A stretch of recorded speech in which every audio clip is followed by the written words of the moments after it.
కుంటలో కట్టడాలని చెప్పి మనం గతంలో రాశాం. గోధుమ కుంట కుంభకోణం విచారణను తొక్కిపెట్టిన జిల్లా రిజిస్టర్. ఐజీ ఆదేశాలకే దిక్కులేదా?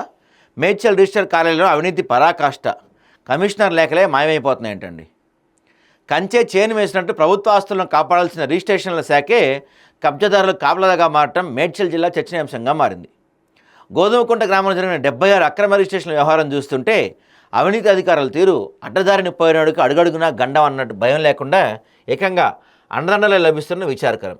అధికార అండ, అవినీతికి దండ అన్నట్లుగా సబ్ రిజిస్టర్లు చేసిన అక్రమాలు ఆధారాలు సహా బయటపడినా జిల్లా రిజిస్టర్ మాత్రం అమ్మ పెట్టదు, అడుక్కు తినడం చందంగా విచారణ ముందు తానుకొని తొక్కిపెడుతున్నారు.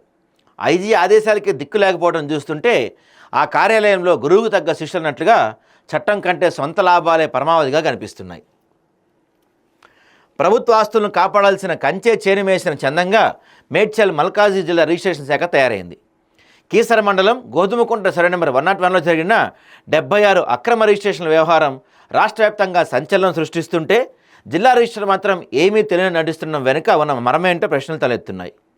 అక్రమార్కులైన సబ్ రిజిస్టార్లకు జిల్లా అధికారి అండగా నిలుస్తున్నారా అనే అనుమానాలు ఇప్పుడు బహిరంగంగా వినిపిస్తున్నాయట. ఈ భారీ కుంభకోణంపై సమగ్ర దర్యాప్తు చేసి నివేదిక సమర్పించాలని తెలంగాణ రిజిస్ట్రేషన్ మరియు స్టాంపుల శాఖ కమిషనర్ కార్యాలయం స్పష్టమైన ఆదేశాలు జారీ చేసింది. గోధుమకుంట గ్రామంలో జరిగిన నిబంధనల ఉల్లంఘనపై విచారణ జరపాలని జిల్లా రిజిస్ట్రార్కు లేఖలు రాసింది. సాధారణంగా ఉన్నతాధికారుల నుంచి ఆదేశాలు వస్తే యుద్ధ ప్రాతిపదికన చర్యలు తీసుకోవాలి. కానీ ఇక్కడ సీన్ రివర్స్. కమిషనర్ కార్యాలయం నుంచి వచ్చిన లేఖలను కనీసం రికార్డులో నమోదు కూడా చేయకుండా ఫైల్ పుటప్ చేయటం, తొక్కిపెట్టడం వెనుక భారీ స్థాయిలో ముడుపులు చేతులు మారిన ఆరోపణలు ఉన్నాయి. కమిషనర్ ఆఫీస్ నుంచి లెటర్ వస్తేనే కనీసం దేకలేదంటే వీళ్ళు ఏ స్థాయిలో ముడుపులు అందుంటాయి, ఏ స్థాయిలో వీళ్ళు ప్రభావితం చేస్తున్నారో అర్థం చేసుకోండి మీరు.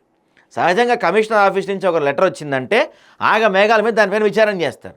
అయినా వీళ్ళు దేకలేదంటే వీళ్ళ ఏ స్థాయిలో ఇన్ఫ్లుయెన్స్ ఉందో ఆలోచించండి మీరు.